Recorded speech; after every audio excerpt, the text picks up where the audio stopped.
Good evening. I'm Peaches, and I write a letter to President Trump most days. Here's what I wrote to him yesterday. Good evening, Mr. President, sir. I'm really sorry I didn't write to you for the last 3 nights. I know you must have been wondering, what happened to good old Peaches? I love his daily letters. Well, I've been working hard in the garden and trying to get the farm in order for the summer, and I had a bunch of chairs I needed to fix. Ah, hell, Mr. President, the truth of the matter is, I'm a little freaked out this week in trying to get my mind off all the terrible things I keep hearing about you in the news. And more than anything, I've just been more and more confused about you and the way you've been handling issues in our wonderful country.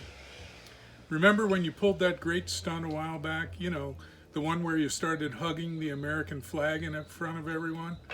Well, I've had that image burned in my brain, and I sort of thought, that's his way of showing us how much he loves America. But I saw what you did to the protesters that got in your way on the march up to St. John's on Tuesday evening. Mr. President, that just didn't seem right.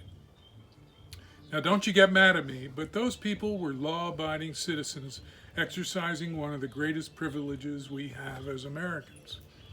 Now, Mr. President, I heard you didn't do all that good in school, so you might have missed this one.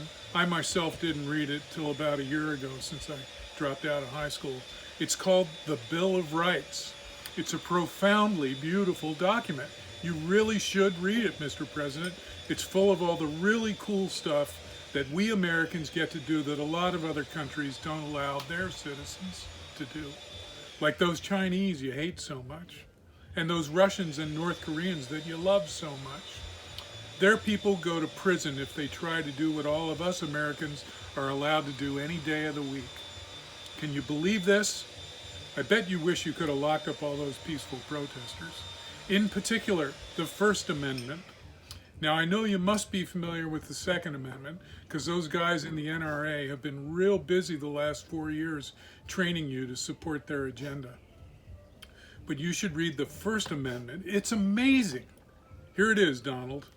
Congress shall make no law respecting an establishment of religion or prohibiting the free exercise thereof, or abridging the freedom of speech or of the press, or of the right of the people to peaceably assemble and to petition the government for a redress of grievances.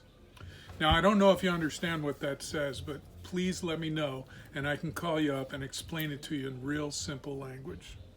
So, Donald, these people you ran out of Lafayette Square were exercising their First Amendment right when you started attacking them.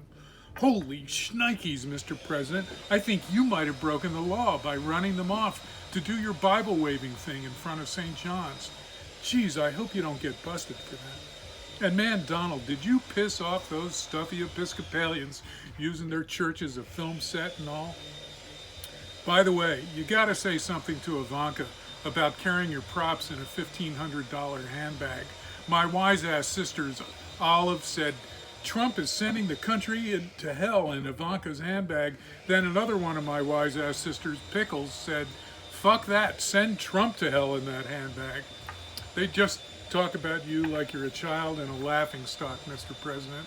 They make me so mad. Then when I give them hell for that, they say, Peaches, your boy Donald is the first president in history who openly calls his opponents derogatory names. Oh, God. Anyway, after long, stressful days worrying about you and our beautiful America, I've been completely wiped out by the time the sun sets. That's how come I didn't write to you these last 3 nights. But Mr. President, I'm back. I still don't get what you meant when you said that a couple weeks ago. So Donald, let's make America great again. Your very extremely big fan, Peaches.